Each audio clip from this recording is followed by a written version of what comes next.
Bonjour, vous êtes bien sur votre chronique Travel. Je suis Chancela Ningui.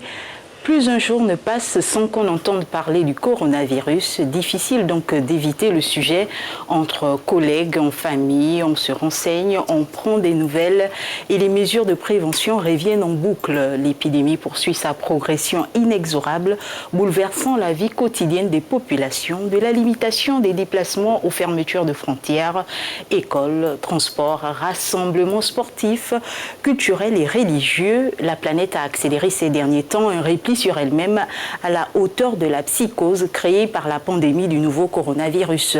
Une maladie dont l'origine est encore inconnue et qui perturbe bien évidemment le sommeil des États depuis des semaines. Certains se demandent bien en ironisant, mais Corona, qu'est-ce que tu nous fais là?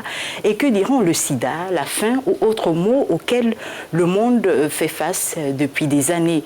Pas de réponse, elle reste muette, mais se propage à vitesse grand V. L'espace aérien, maritime et terrestre est mis à mal. Psychose, peur ou prévention, en tout cas, chacun fait sa lecture de la situation dans son pays et décide de prendre des mesures qui lui conviennent.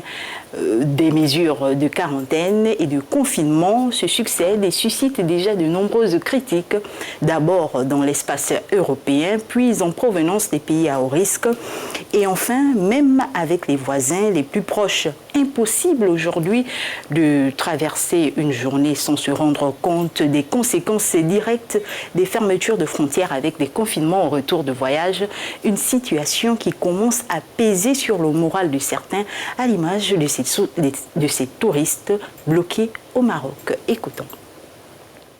Ce qui est un peu dommage, c'est qu'on n'a aucune information de personne, on nous balade d'un côté, de l'autre. Ryanair nous a redonné un vol pour Düsseldorf en fin de semaine, alors que déjà les frontières sont fermées.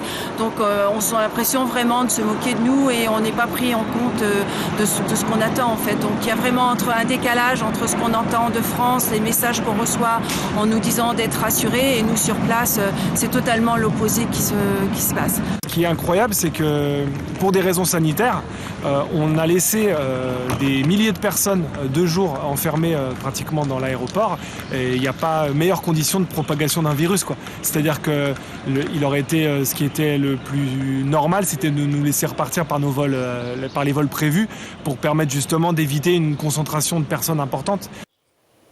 Le virus n'est plus cantonné à l'autre bout du monde et les gens ont peur jusqu'à paniquer parfois.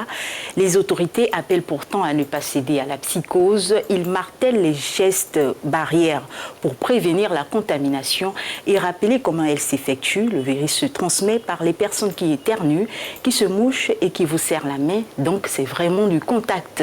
C'est donc normal qu'il y ait des questions qui se posent. C'est normal qu'il y ait des formes d'angoisse. Le monde qui est en train de se replier sur lui-même, va-t-il survivre au confinement? La fermeture des frontières est-elle une mesure efficace pour endiguer une épidémie? Cela suffit-il pour éviter la propagation alors que des vols comme Ethiopian ou Air France continuent d'opérer les liaisons en provenance des pays à haut risque? N'est-ce pas là une porte ouverte aussi à ce virus que tout le monde craint aujourd'hui? En tout cas, le Gabon, la Guinée équatoriale, le Ghana, l'Afrique du Sud et le Maroc, pour ne citer que cela, veulent à tout prix limiter la propagation de cette épidémie.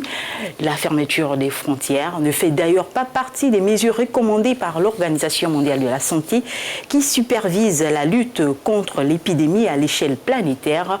Pour autant, ces pays ont déjà pris cette décision depuis le début de l'apparition du Covid-19 sur leur sol. Par ailleurs, un confinement à grande échelle ne risque-t-il pas d'exposer les personnes vulnérables ou pauvres et de les priver de transport pour se rendre dans des structures de santé, par exemple?